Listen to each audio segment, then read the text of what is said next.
Hi student, welcome again. स्वागत है आपका मेरे इस यूट्यूब चैनल पर। आप देख रहे हैं टारगेट बोर्ड को। आज हम हाजिर हैं क्लास 10th के मैथ सब्जेक्ट के, जो बोर्ड के हिसाब से काफी इम्पोर्टेंट है। तो बने रहिए मेरे साथ। मेरा नाम है अभिनव प्रेम कुमार। तो आज का हमारा पहला क्वेश्चन जो है, निम्न में कौन अलग है, बताना है कि निम्न में कौन अलग है। कहता है 3/5, 16/4, √2/5, 25/4। फटाफट बताइए इसमें कौन होगा आंसर। तो देखिए, ये भी परिमेय संख्या है। क्या है? परिमेय संख्या है। ये भी परिमेय है। ये भी क्या है? परिमेय। कैसे? तो 4 बट्टे हो जाएगा 2, यानी कि 2। ये भी परिमेय। लेकिन यहाँ अलग कौन है? अलग हमारा है √2/5। आंसर नंबर हमारा क्या आ जाएगा? सी। बढ़ते हम लोग अगले क्वेश्चन की तरफ।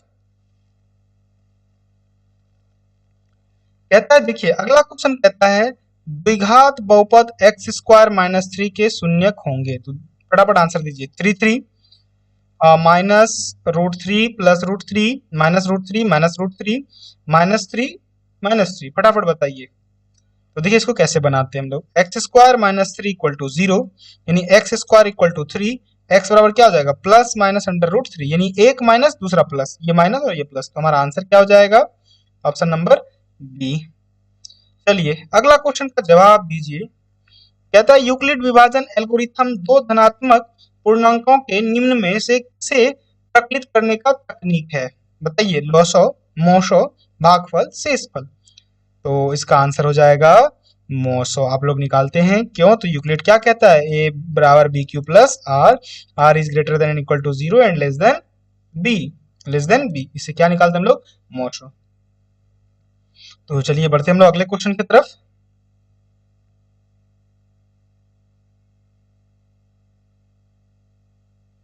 हमारा अगला क्वेश्चन है, कहता है यदि अल्फा और बीटा बहुपद fx बराबर x² प्लस x प्लस 1 के मूल हो तो 1/अल्फा प्लस 1/बीटा का मान होगा। चलिए फटाफट बनाइए आप लोग। एक -1, 0 और इनमें से कोई नहीं। यहाँ देखिए, a बराबर 1 हो जाएगा, b बराबर कितना हो जाएगा? 1, c बराबर हो जाएगा 1। चलिए हम लोग इसको थोड़ा सा हल कर लेते हैं। तो क्या है? 1/अल्फा प्लस 1/बीटा, इसको कैसे लिख सकते हैं?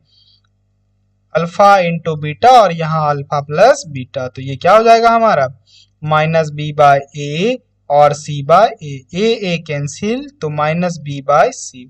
अच्छा, b का मान कितना है? 1, माइनस पहले से, और c का मान भी 1, यानी -1। ऑप्शन नंबर हमारा क्या हो जाएगा? बी इज राइट होगा। बढ़ते हम लोग अगले क्वेश्चन की तरफ।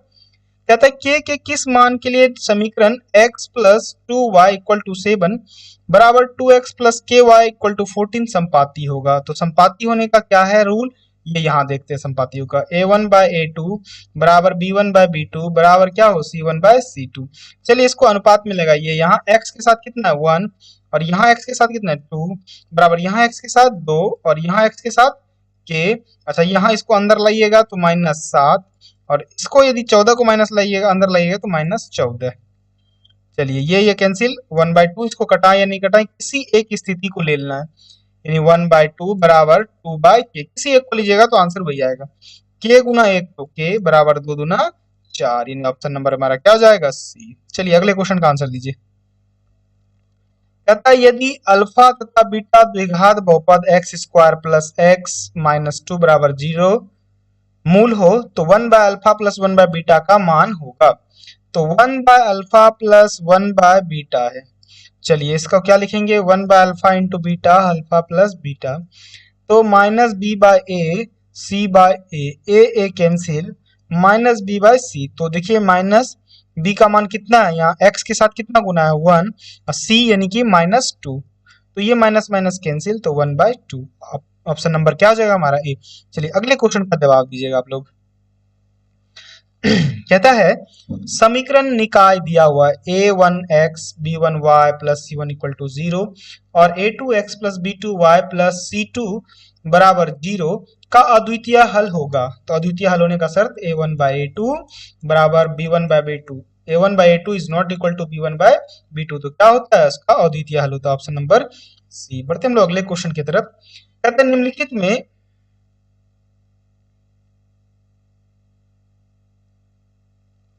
कहता है निम्नलिखित में कौन द्विघात समीकरण है?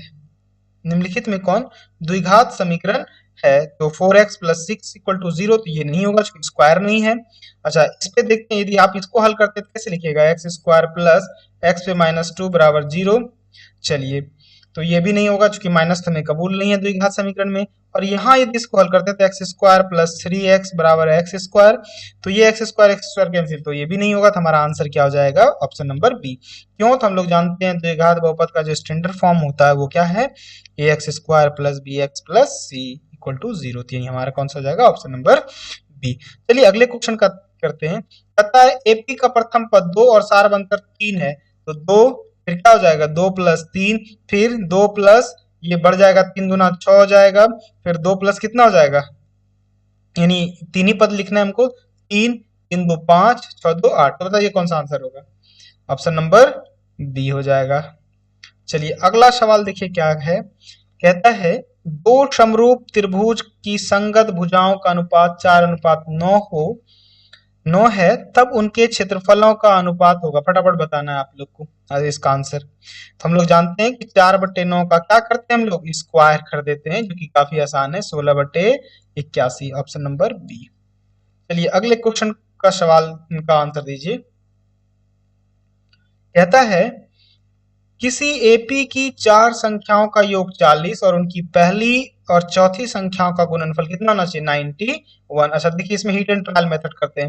इसको जोड़ते हैं, 9 17 9 सॉरी 7 9 16 16 1 11 16 1 17 10 27 13 40। अच्छा पहला और चौथा देखते हैं, तो 63 91। तो मेरे हिसाब से कौन सा आंसर होना चाहिए? Option number A. वैसे आप लोग सब करके चेक कर सकते हैं, लेकिन ऑप्शन ए ही सही होगा। बढ़ते हम लोग अगले क्वेश्चन की तरफ। कहता है समबाहु त्रिभुज एबीसी की भुजा 10 cm और समबाहु त्रिभुज डीईएफ की भुजा 5 cm। तो त्रिभुज एबीसी और डीईएफ के क्षेत्रफलों का अनुपात निम्नलिखित में कौन सा होगा? तो आप लोग जानते हैं दोनों समबाहु त्रिभुज है, इसलिए वो क्या होगा? समरूप होगा। और समरूप त्रिभुज का जो भुजा क्षेत्रफल का अनुपात होता है वो संगत भुजाओं के क्षेत्रफल के अनुपात के बराबर होता है। तो 10/5, 2 से इसको 2 बार में ये कट जाएगा, यानी 2/1, 2:1। आंसर क्या हो जाएगा? Option number C. चलिए अगले क्वेश्चन की तरफ बढ़ते हैं। कहता है कार्तीय तल में स्थित बिंदु 6 4 की कोटि का मान होगा। इसको हम लोग क्या बोलते हैं? इसको हम लोग भुज बोलते हैं। और इसको क्या बोलते हैं हम लोग? कोटि बोलते हैं। क्या बोलते हैं? कोटि। तो कोटि पूछा जा रहा है, यानी कि 4। ऑप्शन नंबर क्या हो जाएगा? बी। Option number B. अच्छा इसका आंसर दीजिए 14 नंबर। बहुत ही आसान सवाल है। कहता है सेक स्क्वायर थीटा -1 का मान। तो आप लोग एक चीज पढ़े होंगे, sec square theta -10 square theta बराबर कितना? 1। तो भाई सेक स्क्वायर थीटा बराबर 1 प्लस कितना? 10 स्क्वायर थीटा। तो ये क्या हो जाएगा भाई? आंसर आप बताइए। और इसी का दूसरा तरह से ऐसे लिख सकते हैं, सेक स्क्वायर थीटा -1 बराबर 10 स्क्वायर थीटा। तो आंसर कौन सा हो जाएगा? Option number C. चलिए 15 नंबर का आंसर दीजिए। कहता है मध्य बिंदु ए है और बी है, मिलाने वाली रेखा का नियामक ढूंढना है। तो a1 plus x1 plus x2 by 2, y1 plus y2 by 2। तो देखिए 8 प्लस 4/2 और 10 प्लस 6/2, यानी कि 8 4 12/2 और 16/2, यानी कि 6 और 8 कितना? 6 और 8। ऑप्शन नंबर ए हो गया। चलिए साइन 16 नंबर का आंसर दीजिए। साइन π/4 माइनस कॉस π/4 का मान है। तो घबराइएगा मत, पाई का मतलब 180। तो साइन 180/4 माइनस कॉस 180/4। तो साइन 45 माइनस कॉस 45 का मान कितना? चलिए साइन 45 का मान भी 1/√2 माइनस 1/√2 कट के क्या हो गया? 0। आंसर क्या हो जाएगा हमारा? बी। चलो भाई दो स्तंभों जो 20 मीटर और, अच्छा यहाँ थोड़ा सा इरेज कर देते, इसको दिख जाएगा क्वेश्चन। कहता है दो स्तंभों जो 20 मीटर और 14 मीटर ऊंचे शिखर को एक तार से जोड़ दिया गया है। यदि तार क्षैतिज के साथ 30 डिग्री का कोण बनाता है तो तार की लंबाई, ऐसे देखिए इसको ऐसे बनाता है, ये 20 ये 14, इसको मिला दीजिए और इसको भी यहाँ खींच दीजिए और ये तार है, इसके दोनों के शिखर से मिला दिया गया। ये 20 है तो इसका मतलब ये 6 और ये 14 और ये भी कितना? 14। अच्छा ये जो है वो 30 डिग्री है, हमको इस तार की लंबाई ज्ञात करना है। तो देखिए ये इस 30 के लिए ये लंब और ये कर्ण, तो लंब और कर्ण का कौन संबंध बताता है, साइन, यानी कि लंब बट्टे तो 6 बट्टे कितना हो जाएगा, मान लीजिए इसको ए बी सी का दीजिए, तो ए बी बाई क्या हो जाएगा ए सी, तो साइन 30 डिग्री, साइन 30 डिग्री बराबर कितना, ए बी का मान 6/AC का मान हमको पता नहीं है, साइन 30 का मान होता है 1/2, तो 6/AC, तो गुना को नहीं गुना करते तो क्या हो जाएगा, AC बराबर 6 दूना 12, ऑप्शन नंबर क्या हो जाएगा, डी हमारा आंसर हो जाएगा। चलिए दीजिए अगले क्वेश्चन का जवाब।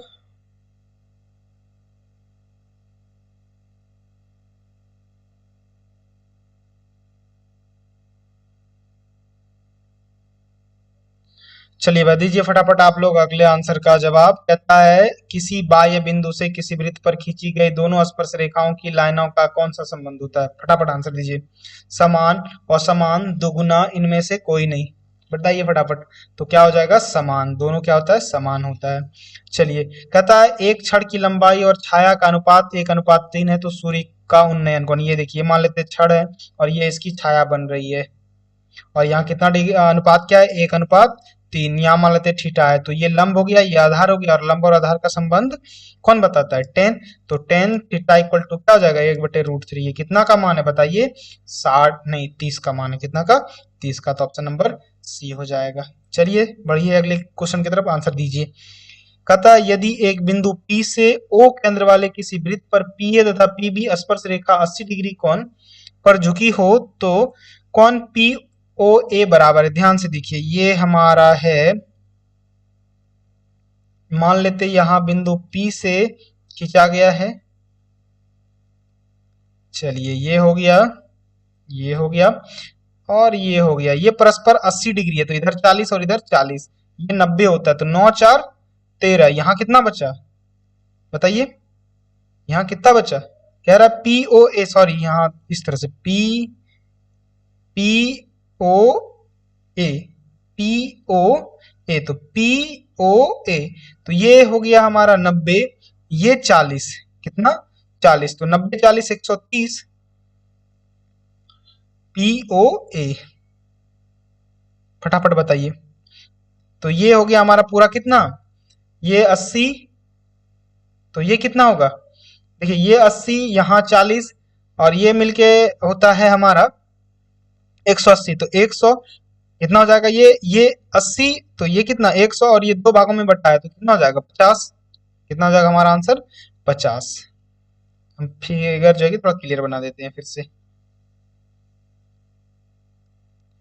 ये है आपका, ये है बिंदु P और यहाँ से खींचा गया है, ये हो गया, और ऐसे ये परस्पर 80 डिग्री पे है, ये 80, तो ये कितना 100, अच्छा इसको दो भागों में बांटिएगा तो 50, कितना हो जाएगा 50। चलिए तो आंसर नंबर ए हो गया। चलिए अगले क्वेश्चन का जवाब दीजिए। कहता है एक वृत्ताकार पथ पर 3 धावक एक ही स्थान से दौड़ना शुरू करते हैं तो चक्कर लगाने पर 1 घंटा, 3 घंटा और 5 घंटे समय लगते, तो तीनों का प्रस्थान बिंदु पर फिर से मिलने का कितना समय लगेगा, फटाफट आंसर दीजिए इसका। कुछ नहीं करना है हमको, केवल इसका जो है कि कैल्शियम निकाल देना है, तो 1 3 और 5 कैल्शियम हो जाएगा, 5 3 15, यानी ऑप्शन नंबर डी। चलिए अगले क्वेश्चन का जवाब दीजिए। कहता है अर्धगोला के संपूर्ण पृष्ठ का क्षेत्रफल होता है, तो अर्धगोला का देखिए ये ऐसा होता है अर्धगोला, तो यदि आधा आप लोग गोला का होता है 4πr², तो आधा का होना चाहिए 2πr², लेकिन ऐसी गलती आप नहीं कीजिएगा, ये देखिए इसका हुआ 2πr² और इसका हुआ πr², तो क्या हो जाएगा 3πr²। चलिए अगला क्वेश्चन देखिए क्या कहता है, वृत्ताकार पथ पर 3 धावक एक ही स्थान पर दौड़ना शुरू करते हैं तो चक्कर लगाने पर, सेम सवाल है, 3 घंटे 4 घंटे और 8 घंटे, तो इसमें भी हमको क्या निकालना है एलसीएम, दीजिए इसका जवाब फटाफट। 3 4 और 8 का एलसीएम, 2 से 3 2 4, फिर 2 से 1 सॉरी 3 1 2, तो 3 दूना 6 दूना 12 दूना 24, यानी ऑप्शन नंबर क्या हो जाएगा डी। चलिए अगले क्वेश्चन का जवाब दीजिए। कहता है गोला का संपूर्ण पृष्ठ का क्षेत्रफल निम्नलिखित में कौन होगा अगर r हो, तो गोले का संपूर्ण पृष्ठ का क्षेत्रफल होता है 4πr²। चलिए अगले का आंसर दीजिए। 3 4 7 2 7 6 7 9 का बहुलक। तो बहुलक कौन होता है? सबसे अधिक टाइम आता है। तो सबसे अधिक टाइम कौन आया है? 7। तो आंसर हमारा क्या हो जाएगा? 7। तो ये थे आज के 25 महत्वपूर्ण सवाल जो कि इस बार के बोर्ड के एग्जाम में आने की पूरी पूरी संभावना है। आप मेरे चैनल को सब्सक्राइब कर शेयर कर दें ताकि और सारे बच्चे हमसे जुड़ सके। आपको मेरा वीडियो देखने के लिए धन्यवाद।